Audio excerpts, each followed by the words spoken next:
गुरुदेव तेरे समय राम नारायण गुरु जी की जय। भागवत पुराण की जय हो। राधे कृष्ण की जय हो। शिव पार्वती की जय हो। धरती माता की जय हो। हनुमत वीर बजरंगबली की जय हो।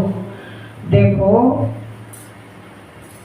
मन को शीतल करने के लिए गुरु प्रभु का नाम जप की जरूरत है। जप से मन की मलिनता और चंचलता दूर होती है।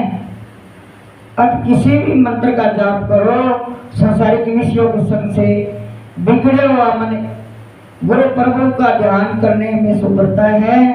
ध्यान करोगे तो अच्छी वृत्तियां होगी, अच्छी आत्म शुद्धि विचार होगी। सभी के अंदर में परमात्मा है। मन बुद्धि को प्रकाश देते हैं। भगवान का स्वरूप ऐसा तेजोमय है कि हम जैसे साधारण जीव उन्हें देख नहीं पाते हैं। उन देखने के लिए गुरु की शरण की जाना जरूरी है। मन शुद्ध करना जरूरी है। भगवान को निर्गुण स्वरूप सूक्ष्म होने के कारण दिखाई नहीं देता और भगवान का सैगुण स्वरूप तेजोमय है, अंत वह भी नहीं दिखता। इस कारण से हम जैसे के लिए भगवान का नाम स्वरूप मंत्र स्वरूप की इष्ट है। भगवान चाहे स्वयं को छिपा ले किंतु अपने नाम को नहीं छिपा सकते। नाम स्वरूप प्रकट है। अर्थ परमात्मा के किस नाम स्वरूप का दृढ़ मन से आश्रय ले लो। मंत्र के बिना मन शुद्धि नहीं हो सकती।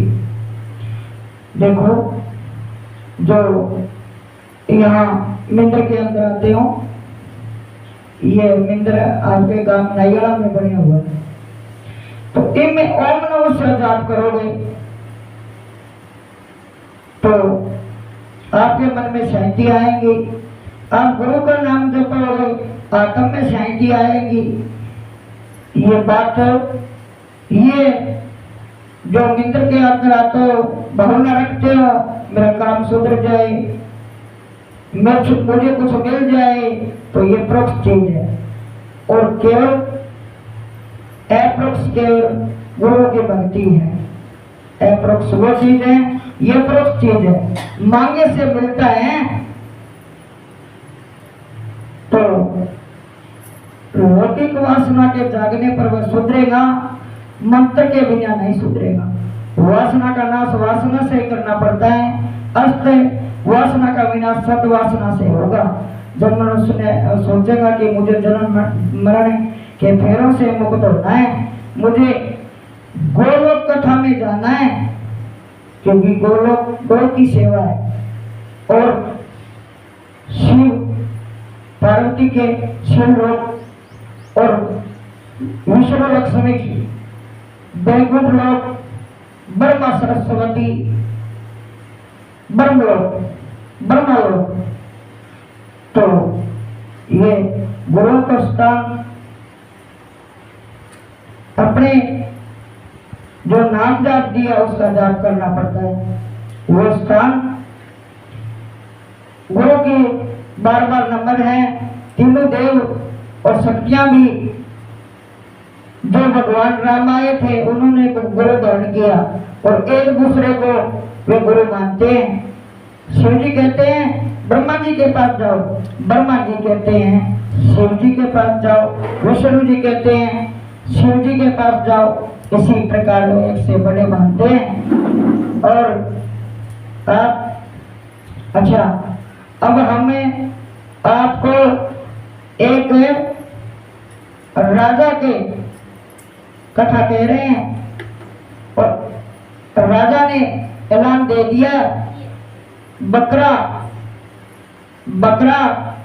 इस भूखे को जो दबाएगा उसको मैं उचित इनाम दूंगा। किसी राजा के पास एक बकरा था।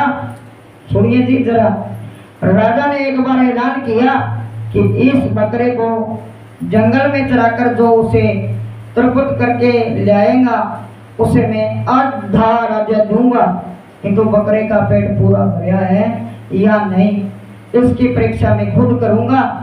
इस ऐलान को सुनकर इस ऐलान को सुनकर एक मनुष्य ने राजा के पास आकर कहा कि बकरा चराना कोई बड़ी बात नहीं है, और वह बकरे को लेकर जंगल में गया।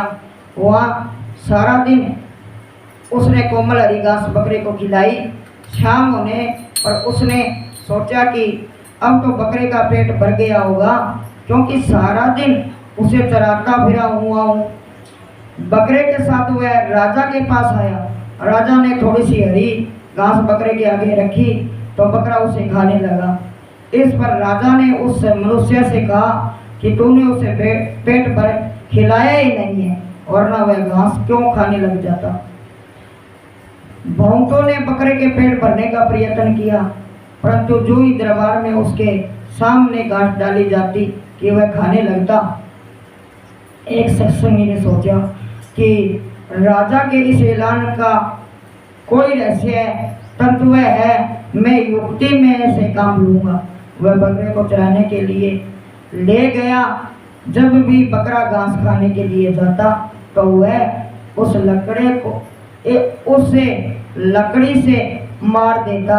सारे दिन ऐसा ही होता। मैं कई बार ऐसा हुआ, मैं बकरे ने सोचा कि यदि मैं घास खाने का प्रयत्न करूंगा तो मार खानी पड़ेगी। शाम को वह सत्संगी बकरे को लेकर राज दरबार में लौटा। बकरे को घास बिल्कुल खिलाई नहीं थी, फिर भी उसने राजा से कहा मैंने इसे भरपेट खिलाया है, अब यह अब बिल्कुल घास नहीं खाएगा, कर लीजिए परीक्षा। राजा ने घास डाली, लेकिन उस बकरे ने खाया तो क्या, उसे देखा तक भी नहीं, सुन गया तक नहीं। बकरे के मन में यह बात बैठ गई थी कि घास खाऊंगा तो मार पड़े ही पड़ेगी। अतः उसने घास नहीं खाई। ये बकरा हमारा मन ही है। बकरे को घास चराने ले जाने वाला जीव आत्मा है, राजा परमात्मा है। मन को मारो, मन पर अंकुश रखो, मन सुधरेगा तो जीवन सुधरेगा। मन की विवेक रूपी लकड़ी से रोज पीटो, इसे बेहमान करो। भूख से जब तक जीव भरपेट नहीं खाता है, जब तक तृष्णा नहीं मिटती है, भूख नहीं मिटती है। इसी प्रकार जब तक इसे भय नहीं दिखाओगे तो यह मानने वाला मन नहीं है।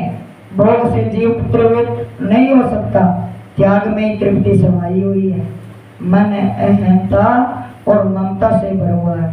मन जब कुछ मांगे तब उसे विवेक रूप लकड़ी से मारोगे तो वह वश में हो जाएगा। रामदास स्वामी ने मन में बोल दिया, दृढ़ वैराग्य, तीव्र भक्ति और यम नियमादि के अभ्यास से चित्त वश में होता है और चित्र होता है। हद से धीरे धीरे प्रकृति भी अदृश्य होती जाती है। संसार पर वैराग्य जाने का एक ही उपाय है, जन्म मृत्यु जरा व्याधि